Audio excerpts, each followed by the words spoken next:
બાળકોની ચૂંટણીમાં ત્રિપક્ષીય જંગ મને નથી લાગતો, માત્ર 2 જ પેનલ લાગે છે એટલે એમાં અમારી એક્ટિવ પેનલ છે એ 100% વિજય પ્રાપ્ત કરશે. એક્ટિવ પેનલ નો એજન્ડા તો 7 વર્ષ સતત કામ કરવું.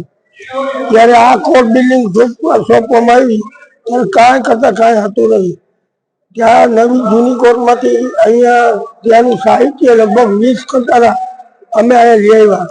ત્યાર પછી બધા બાર પેટા બારને રૂમ ભાડે ક્રિમિનલ બાર છે, લેડી બાર છે, ક્લેમ બાર છે, બધાને રૂમ ભાડે. હવે જે બાકી છે એટીએમ બાકી છે, પોસ્ટ ઓફિસ બાકી છે, એક મેડિકલનું બાકી છે. એ પણ અમે રજૂઆત કરેલી જ છે.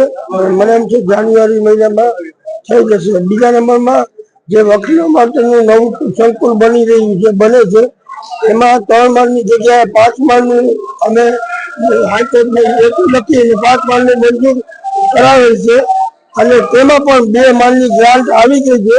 જાન્યુઆરી મહિનાથી બાંધકામ શરૂ થશે.